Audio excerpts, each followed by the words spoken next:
I kept my secret of being a wealthy young heir to help my girlfriend's family through a financial crisis, only to discover she secretly posted about marrying someone else on social media. The love of my life, now beside me, was the caption under a picture of her kissing someone at the beach.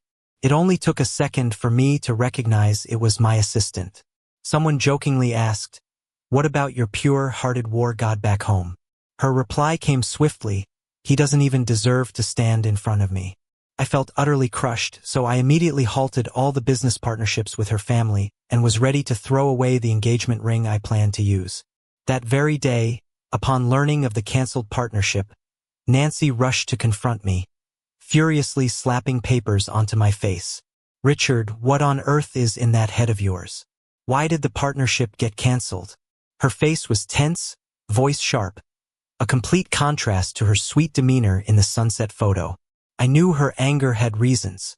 Their small company finally linked up with mine, promising continuous wealth.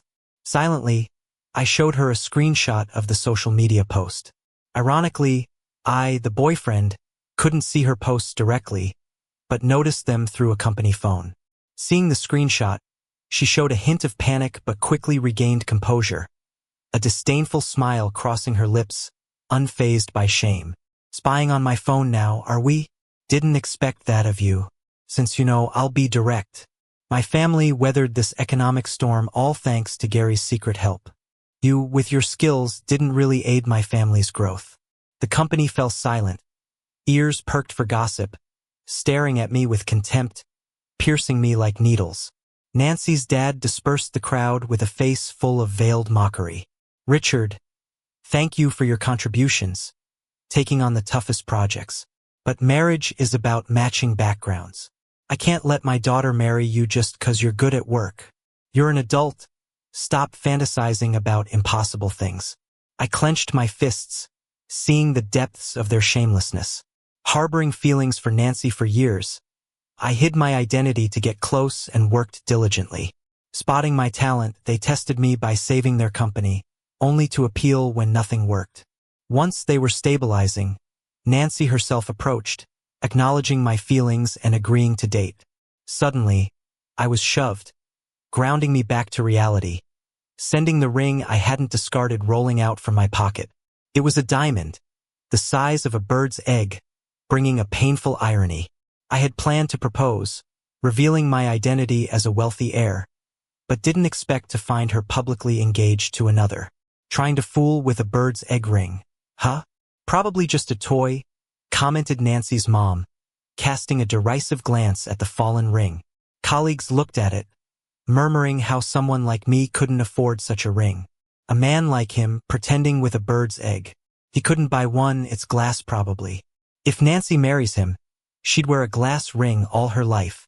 These sneering words drained Nancy's already pale face further. She picked up the ring and flung it at me, eyes piercing. "Get lost. Stop embarrassing yourself here." Suddenly, a wave of nausea hit her, causing her to gag, clutching her mouth. Nancy's mom grimaced and eased her daughter, whispering, "Hasn't it been over 3 months? How is it still this bad?" Though whispered, I heard clearly. Witnessing Nancy's proud smile as she tenderly touched her belly, I realized how deeply I'd been deceived. "Is it Gary's?" I asked, trembling, my heart bleeding. After 3 years of restraint, respecting her claim of conservatism, learning she cheated severed a part of my trust. As Nancy composed herself, she straightened, prideful, "Yes, only someone as outstanding as Gary is worth everything." With a hint of bitter self-awareness, I smiled, hope she doesn't regret it when she knows the truth. As the atmosphere tensed, Nancy's brother, Mike, rushed in from the outside, breathless. "Nancy, I found out Gary was the one who terminated the contract." Hearing this, Nancy turned white, her expression shifting wildly. Unsettled by this twist, they drove to the corporate building, desperation driving them. Reluctant, I followed, watching from a distance. Just approaching the entrance, a deep male voice called out, "Nancy." They halted, turning back. It was Gary, the assistant I'd never met in person, newly hired through online channels for Nancy's company. "Gary, why was the agreement terminated?" Nancy, impatient, questioned. Yet Gary ignored her, throwing me a derisive look. Is that the one bugging you? The infamous Richard? I sensed an odd hostility from him, but it vanished just as quickly. Yes, that's him, Nancy replied, caught off guard, stressing. But I've distanced myself, he just followed along.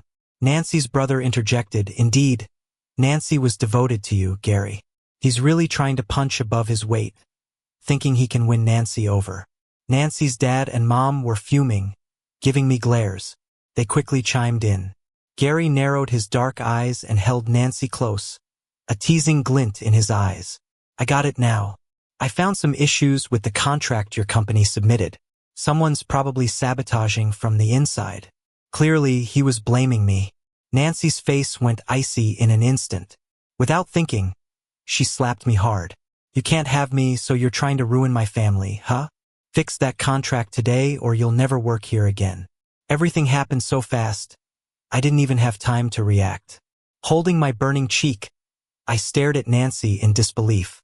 The contract had been thoroughly checked. Today was just a formality. Nancy, don't you find what he said suspicious? Realization finally hit Nancy. She looked at me with a pained expression before pulling her hand back, then glanced at Gary with doubt. I didn't bother explaining to her. Swallowing my bitterness, I turned and gave Gary a meaningful smile. You're a fake. Stolen things remain stolen. Dare to show her your ID? Gary's eyes widened in shock, a wave of panic washing over him. Nancy thought he was mad and, trying to show off in front of him, shoved me. Richard, watch your mouth. If Gary isn't Gary, then who? Get a clue. What makes you think you can compare to Gary? Dad, Mom, come help. Nancy's parents got her hint. Each took one of my arms and led me away. Gary watched smugly as they escorted me out, flashing a challenging smirk. A hint of unease crept in. Something about Gary didn't sit right with me. Midway, I shook off their hands. Enough. I can leave on my own. I'd lost all hope in them. They were fine when they needed me, but the moment they found something better, they tossed me aside. Nancy blocked my path and wouldn't let me go. No, you've always handled the contracts with Gary. You need to sort it out or there's no walking away from this mess. As we tussled into the street with cars passing by, I let go, fearing she'd get hurt. Nancy, we're in the street. Let's talk on the side. Just as I said that, a speeding car came her way. She froze, eyes wide with fear, and without thinking, pivoted, pushing me into the car's path to shield herself. Brakes screeched loudly, piercing my ears. Thankfully, the driver reacted quickly and stopped short, hurling a few choice words before driving off. I sat there on the road, shaken, feeling utterly let down. It was painfully clear Nancy didn't care one bit. As I tried to get up, Nancy's terrified scream pierced the air. I turned around too late. A Maserati sped straight at me. I flew like a ragdoll into the bushes, head bleeding, feeling like every internal organ had been shattered. Pain coursed through me. The last thing I saw was Gary behind the wheel, glaring at me with rabid hatred. I couldn't fathom why he loathed me so much since we'd never met. My consciousness faded, and when I came to, I was in a hospital. Richard, you're awake. Want some water? Nancy sighed in relief, eager to hand me a cup of warm water. I took a sip. Then, she hesitated. Richard, I never told you this. Gary was my college crush. You reminded me of him, so you were sort of a stand-in. But when I connected with him, I found out he was Gary. You know how it is with wealthy families, status matters. Considering our past, why not let go? As for him accidentally hitting you, I'd like you to agree to settle quietly. His family has a reputation in the capital, and we don't want complications. Also, with our wedding next month, please don't cause trouble. Hearing she stayed by my bed had initially comforted me. But after she spoke, I wished she'd left me for dead. She watched my reaction nervously. Seeing no response, Nancy signaled her parents. Richard, we're reasonable people. You've done a lot for us. You'll be rewarded. Nancy's father handed me a card on the bedside table. There's 200 grand here. Take it and cut ties with Nancy. Also, before leaving, wrap up the projects. Start strong, finish strong. Knowing their intentions, I smiled bitterly, meeting Nancy's eyes. Gently, I asked, "Nancy, even for a moment, did you ever love me?" Staring unblinkingly, I scrutinized her face for any hint, but she dropped her gaze, silent and dodging my question. My hope crumbled, leaving only emptiness. Without pressing further, I agreed to her terms as a final closure. Little did I expect they'd use the project I handled to woo Gary. Gary, not knowing much, led to a serious safety breach. A worker fell and it claimed a life. When Nancy came with the cops to arrest me, I realized she'd pinned the blame on me to protect Gary. "Nancy, do you even have a heart?" As the police led me away, I yelled back. She knew Gary's name would merely tarnish his reputation. Yet, she still sacrificed me for his dignity. I didn't stay long at the station. My reliable ally Mike bailed me out soon after. Gary Nancy's hosting an engagement party at a hotel with some poser. Secretary Mike glanced at me, knowing what I was thinking, and pulled out an invite from his pocket. I squinted my eyes, speaking coldly with a bloodthirsty tone. "Let's go. Congratulate them on behalf of the company." Nancy climbed up this tree, spreading word of a partnership despite the canceled contract. Today's guests are folks she couldn't have even dreamed of inviting. As soon as Mike and I walked in, all eyes were on us. Many recognized me, raising their glasses to chat. Suddenly, Nancy's dad came rushing out with security. "Richard, what are you doing here?" Seeing me was like seeing a ghost. He snapped back to reality after a long few seconds. He got close and growled a warning, totally ignoring everyone else's looks. I signaled Mike. Mike pulled out a gift box and politely said to Nancy's dad, "Hello, our CEO wanted to be here for Nancy's big day. This is an engagement gift for her." Mike's loud voice silenced the room. Gary wanted a low-key party, so only Nancy's closest knew her fiancé was supposedly a CEO. Now everyone else was looking back and forth between me and Gary, wondering who was the real deal. Who's getting engaged to Nancy? Why's there another one? Wait, isn't this guy the real CEO? I know Mike, he's his top guy. In this circle, Mike handles all my outward dealings, so nobody's clueless about who he is. Gary's eyes widened, face turning pale.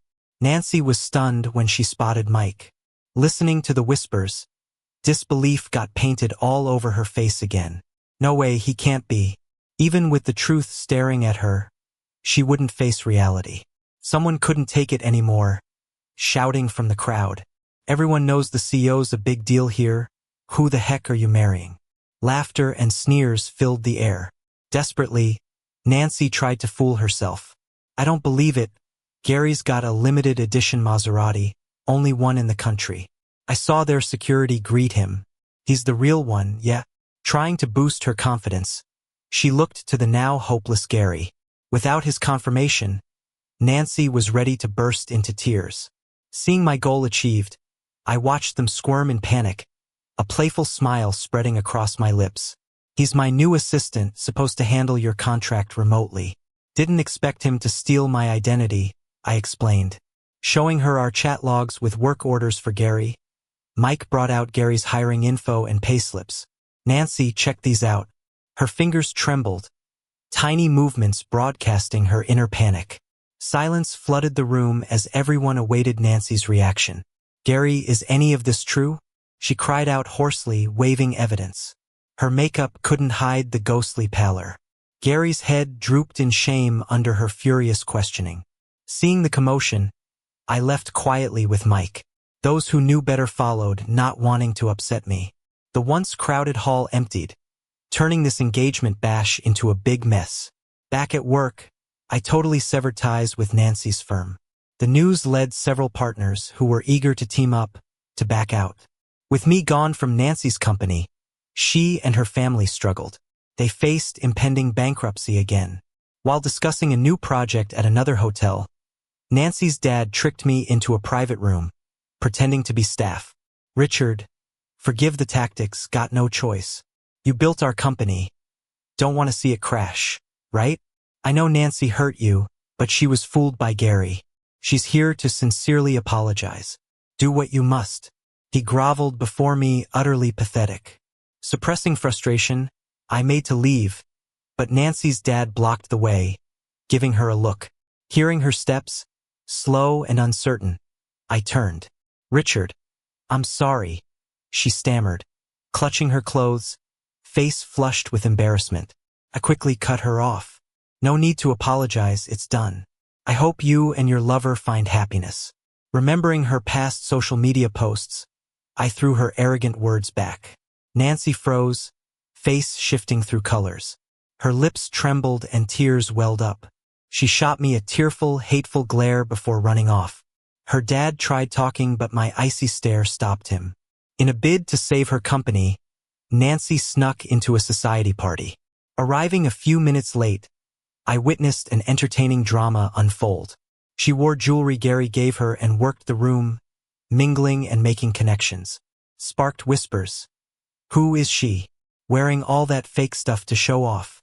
I think she's from a small company and got Richard into trouble, which is why they're close to bankruptcy." Wow, that was Richard's old flame? Didn't expect her to be so average looking. That bracelet is such a fake. Looks like glass. Hearing these, she trembled like a leaf. Humiliated, she took off the bracelet and tossed it aside, leaving in shame. I followed her discreetly, knowing she'd probably confront Gary.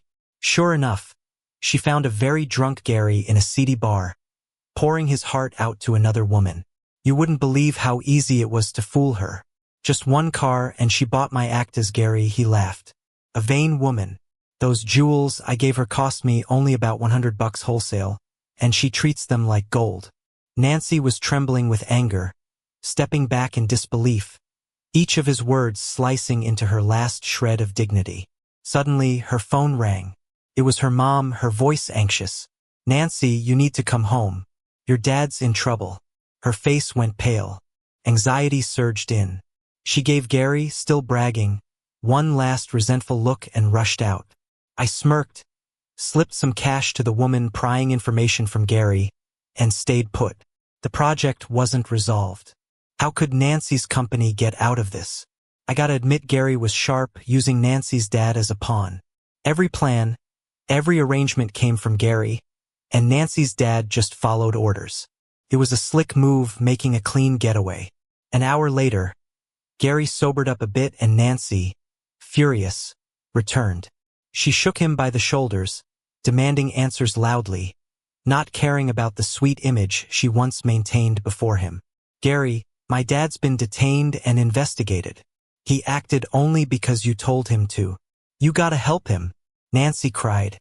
Gary, massaging his pounding head, shoved her off irritably. "Get lost. Every document was signed by him. None of it involves me." Nancy fell hard to the floor, silent for about 2 minutes. Tears brimmed in her reddened eyes, dropping to the ground. She couldn't hold in the cries any longer. "Gary, I never thought you'd be like this.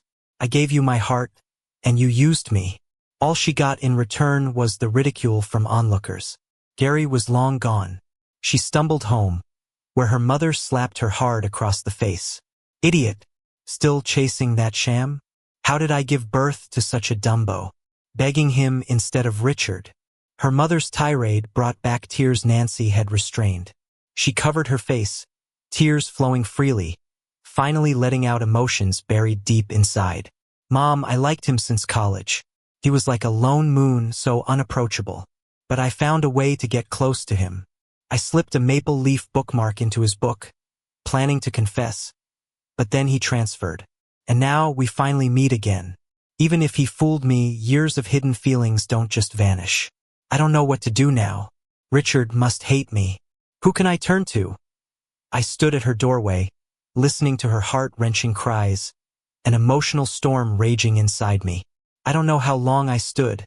When her cries finally stopped, I snapped back to reality and stumbled back, accidentally knocking over a trash can, causing a loud crash in the quiet night. Suddenly, Nancy ran out. Seeing me, a momentary flicker of embarrassment passed her face, but she soon composed herself, giving me a thoughtful look. "Here to enjoy my misfortune?" I smiled wryly, trying to hide my emotions. "This project involves too much." You and your mom should find a place to lay low. Despite everything, I don't want to see you caught up in this, I said, pretending to be sincere, mixing truth with lies. Nancy didn't expect that and froze, feeling mixed emotions. Richard, you're still so good to Nancy. Please help us out. We're absolutely desperate. Nancy's mom stepped out behind her, tears in her eyes, attempting to kneel before me. I quickly pulled her up, sighing deeply. Right now, Nancy, you should report Gary to the police. I remember he signed the initial project documents. I watched Nancy's expression closely. She looked down guiltily, clearly torn. Her mom saw her hesitation and slapped her again, angry at her. You still care about him? He's leaving us in ruins, and you're clinging to some one-sided past. Has he thought of you since this started? Does he care you're pregnant with his child? Her mom's words woke Nancy up. She touched her still flat belly, hatred growing in her eyes. With my help, she handed over the initial contract to the police. Her father was released. Gary was arrested in the bar. Richard, thank you. I'm planning to terminate this pregnancy. On the day Gary got arrested, Nancy found me, rubbing her belly, hesitant. I knew what she was going to say and cut her off. Nancy, don't overthink it. Whatever you decide is your choice. It's not my concern. Ignoring her forlorn look, I turned away, brushing past her without hesitation.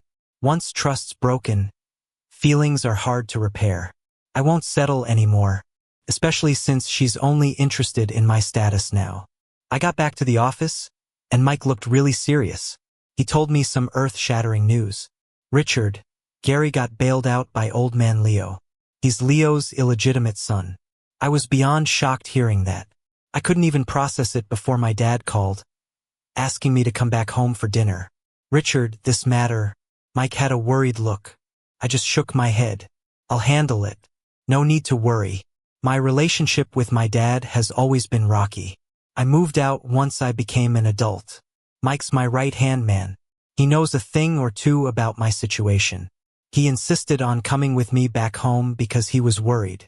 We got back to the old house an hour later. As soon as I stepped into the living room, I heard laughter. Gary, you've had a hard time these years. With Dad around, you won't suffer anymore. Thanks, Dad. Not only will Gary be with you, but your unborn grandchild will also bring you joy. My dad was beaming, laughing heartily until I walked in. His laughter stopped abruptly. I glanced kind of shocked at Nancy sitting there. In the morning, she was talking to me all lovey-dovey about getting rid of the baby. Now she's cozying back up to Gary? Couldn't help but smirk. Women, huh? Sensing my sarcastic stare, Nancy dropped her head, looking uneasy. My dad's face turned sour as soon as he saw me. He slapped the table hard and shouted, "We waited for you for so long. Do you know that? I've heard about you and Gary. No matter your past grudges, he's your brother now. I've smoothed out that project issue. You should apologize for framing him. I want this family to get along.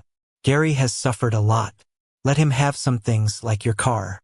Nancy's going to be your sister-in-law, so no funny thoughts."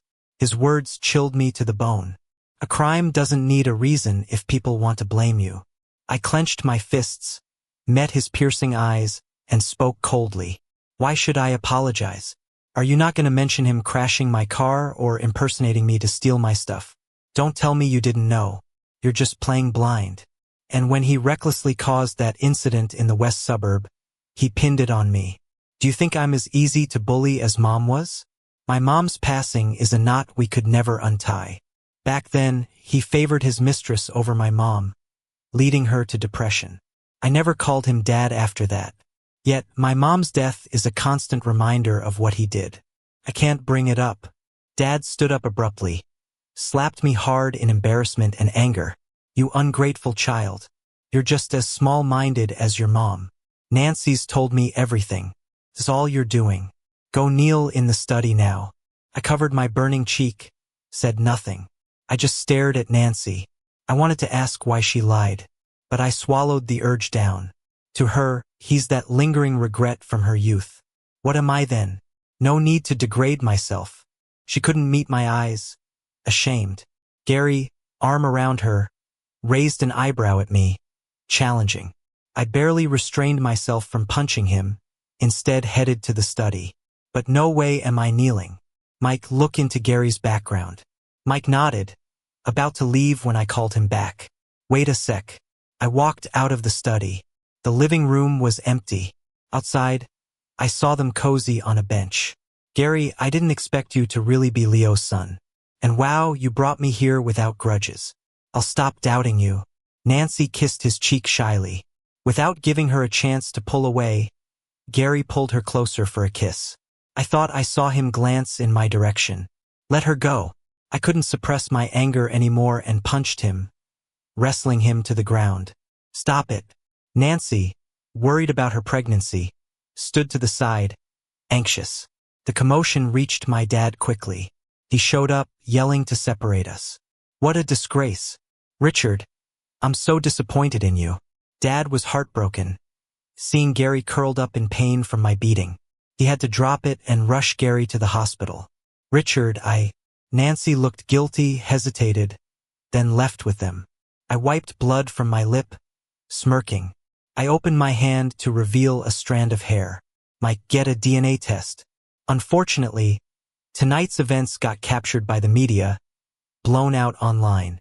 They said Leo's sons fought over a woman. The illegitimate son stole Richard's woman the moment he got back. So shameless. Heard Richard's car got taken too. Is there no justice? That woman's no good either, bouncing between two men. Online, people sided with me, tearing Gary apart. Gary was so embarrassed after getting out of the hospital, he snuck around to avoid using family cars. I holed up all day relishing the news, feeling great, until I saw Nancy's video clarifying things. Don't let yourselves be used by Richard. I've always loved Gary. Richard's just destroying us because he can't have me.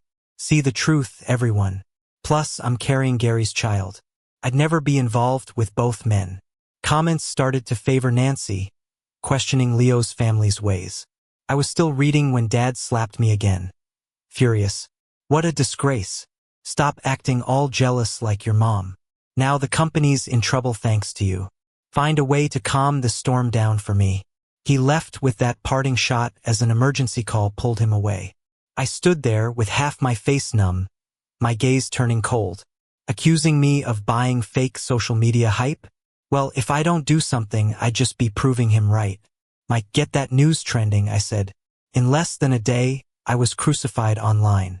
The scandal of Leo's two men fighting over a woman stayed hot for 3 days straight. The company's stock faced 3 sequential down limits. My dad was frantic, gnarled with stress, and looked like he could kill me with his glare. Just when everyone thought I was plotting something sinister, news questioning Gary's identity hit the top of the charts. What? Gary is really the maid's son? A baby switcheroo. The maid, to give her own son a better life, swapped him with Leo's lover's newborn. That maid was our neighbor.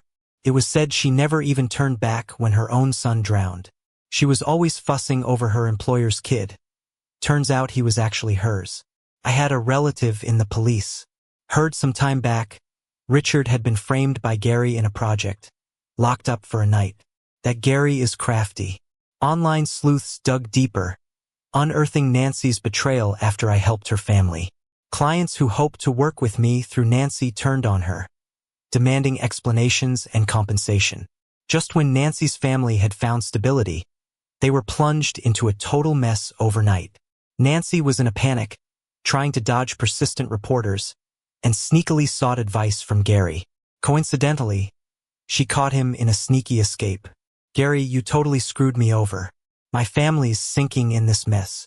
You can't just leave. Help me out, she pleaded. Gary, looking grim, gritted his teeth and said, You've got no one but your own greed to blame. Anyway, I'm just a side piece's kid. It's gotta be Richard playing dirty. When he said that last part, the flicker in his eyes betrayed his lack of confidence. Richard, do you want me to have someone stop him? Mike asked, standing with me on the balcony, watching Gary make a hasty exit with stolen goods. I snorted and shook my head. No need. Just press the cops. Without Dad's protection now, they're clear to go after Gary for the project mishap. Gary tried to pin everything on my family to save his skin. The company was already in hot water, now pulled under even more by Gary. My dad was so stressed he turned gray overnight, stuck dealing with external backlash day and night, and, already drained, found Gary had been leaking company secrets to rivals. The company was a shell and chaos reigned. My dad was past regret. He tried to get me to save the company. I flat out refused, leaving him no choice but to file charges, personally reporting Gary. Gary, hiding in an abandoned building, ran in panic when the police found him. The site was just another project of his poorly done. One misstep sent him crashing from over 20 stories high. I parked, strolled over with a DNA report, and looked down at him bleeding out. I chuckled, a glint of amusement in my eyes. Years ago I started, the maid did swap you and her child, but she later switched you back. Gary's mother ruined my parents' marriage, using dad's favoritism to bully my mother. And so she died young and depressed. Gary, you shouldn't have been so naive. How did someone with zero qualifications get to work at the company? I tore apart the report, my cold gaze fixed on his dying form.